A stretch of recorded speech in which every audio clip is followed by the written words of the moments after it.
Hello everyone, welcome to my channel that UPSC girl.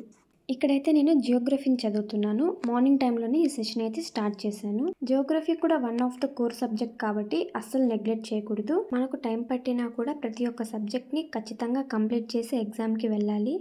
ఎందుకంటే మనం ఎగ్జామ్కి వెళ్తున్నాము అంటేనే వాళ్ళు సిలబస్లో ఇచ్చిన ప్రతి ఒక్క టాపిక్ని ఖచ్చితంగా కంప్లీట్ చేసి వెళ్ళాలి. ప్రతి ఒక్క సబ్జెక్ట్ని కంప్లీట్ చేసి వెళ్ళాలి. ఈ సబ్జెక్ట్స్ నుంచి క్వశ్చన్స్ రావట్లేదు అని అస్సలు చదవకుండా ఉండొద్దు. ఎందుకంటే మనం యూపీఎస్సీని ప్రిడిక్ట్ చేయలేం కాబట్టి. ఎందుకంటే ప్రతి ఇయర్ వెయిటేజెస్ మారుతూనే ఉంటుంది. లాస్ట్ ఇయర్ తక్కువ క్వశ్చన్స్ వచ్చిన సబ్జెక్ట్స్కి ఈ ఇయర్ ఎక్కువ క్వశ్చన్స్ రావచ్చు. సో మనం చెప్పలేం కదా. సో మనం ఖచ్చితంగా ఎవ్రీ సబ్జెక్ట్ని వాళ్ళు సిలబస్లో ఇచ్చిన టాపిక్ని ఖచ్చితంగా కంప్లీట్ చేసి ఎగ్జామ్కి వెళ్ళాలి. మన ప్రిపరేషన్ని మనం తరోగా చేసి వెళ్ళడం బెస్ట్. మనం ఏదో అటెంప్ట్ ఇస్తున్నామంటే ఇస్తున్నామని కాకుండా సో టైం పట్టినా కూడా ప్రతి ఒక్క సబ్జెక్ట్ని కంప్లీట్గా ప్రిపేర్ అయ్యి వెళ్ళడం బెస్ట్. ఇలా ఈ సెషన్ అయితే నేను ఒక 3 అవర్స్ పట్టింది. ఈ 3 అవర్స్ తర్వాత నేను కాసేపు ఫ్రెష్ అయ్యి బ్రేక్ఫాస్ట్ చేసేసి మళ్ళీ జియోగ్రఫీ సెషన్ని స్టార్ట్ చేశాను.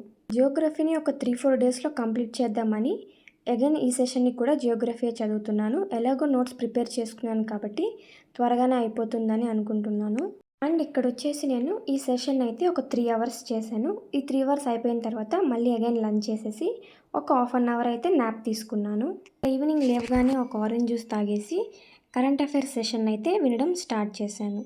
కరెంట్ అఫైర్స్ చాలా ఇంపార్టెంట్ కాబట్టి ప్రతి ఒక్క కాంపిటేటివ్ ఎగ్జామ్కి మనకు కరెంట్ అఫైర్స్ చాలా ఇంపార్టెంట్.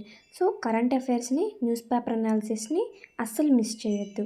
ఒక 1 అవర్ ఈ కరెంట్ అఫైర్స్ సెషన్ కంప్లీట్ అయిపోయిన తర్వాత ఫ్రెష్ అయిపోయి 6కి అలాగా మళ్ళీ స్టడీ సెషన్ని స్టార్ట్ చేశాను. ఈ స్టడీ సెషన్లో కూడా జియోగ్రఫీని చదువుతున్నాను. ఈ సెషన్ ఒక 3 అవర్స్ కంప్లీట్ అయిపోయిన తర్వాత జియోగ్రఫీకి సంబంధించిన పీవైక్యూస్ని కూడా సాల్వ్ చేశాను. అండ్ న్యూస్ పేపర్ అనాలిసిస్ని కూడా విన్నాను. బట్ అది షూట్ చేయలేకపోయాను. That's it for today's video అండి. ఐ హోప్ మీ అందరికీ వీడియో హెల్ప్ అయిందని అనుకుంటున్నాను. ఇఫ్ హెల్ప్ అయితే నా ఛానల్కి లైక్ చేయండి, షేర్ చేయండి అండ్ సబ్స్క్రైబ్ కూడా చేయండి. థ్యాంక్ యూ అండి. Thank you for watching.